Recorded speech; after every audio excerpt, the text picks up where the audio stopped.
It's going pretty well. A lot of being a hitting coach is having good relationships with the players. So over the last month or so, the relationships have grown with the players, and just working with them every day, and just trying to get better each and every day.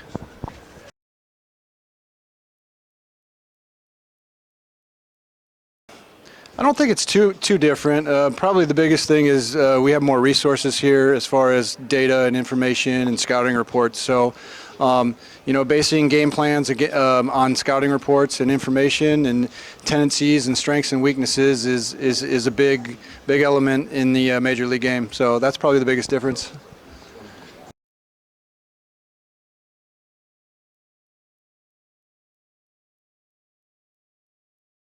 So we have instant feedback. After the inning, I can look at the players' swings and the pitches that they saw, and maybe the sequences that the pitchers are using and how they're using their stuff. So, like I said, it's game time adjustments, and we didn't have that when I played. So it is a big step in development with players, and it's definitely beneficial.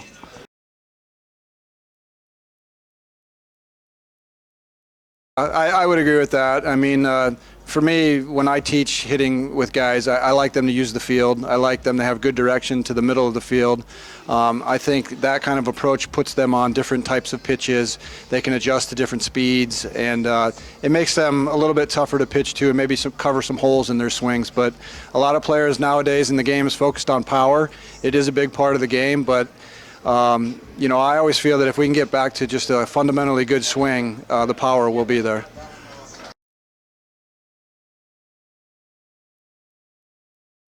That's the argument against the shift. I mean, hitters should be flexible enough to use the entire field, like I just said. The thinking is that the defense, just by shifting, has pulled you out of your best swing.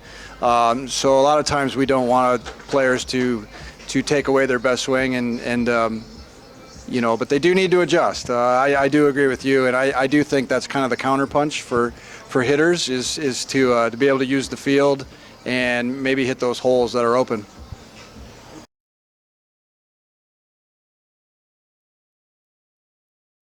Yeah, I lean on my experience a lot. I tell a lot of stories about how I went over to Japan, and that's when I really learned how to hit, because over there they have really good command of the strike zone, and they use their off-speed pitches and the forkball a lot. So it was a really big adjustment for me going to Japan. So I had to learn how to hit, learn how to use the middle of the field, and like I said, cover my holes in my swing and command the strike zone. So my experience in Japan really helped me a lot as a hitter, and I tell that story all the time about how I had to adjust my game to the way they were working me over in Japan. So being flexible as a hitter, covering your weaknesses, and just being able to use the middle of the field really helped me out a lot. So I try to relay that to the hitters.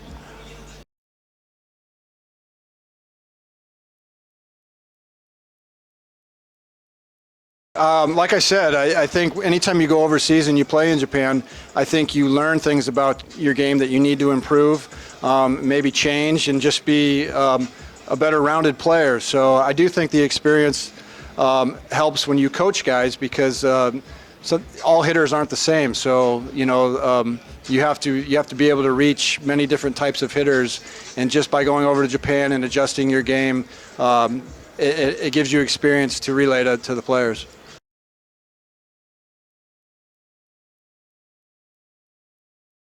Yeah, he was a very big presence, when I was over in Japan, and just he kind of left me alone. He didn't say much to me, but I kind of like that. He let you go play. He put you in the lineup every day, and sometimes when the manager tries to control too much, I think players start thinking too much, and he didn't do that. He let you play. He let you, make mistakes and just go out and try to do the best you can do, and that I respected that.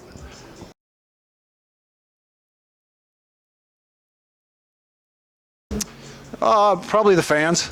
I love the fans. I love the atmosphere of the games. They're very passionate. They cheer. They sing. you know, those are probably some of the best memories are the fans.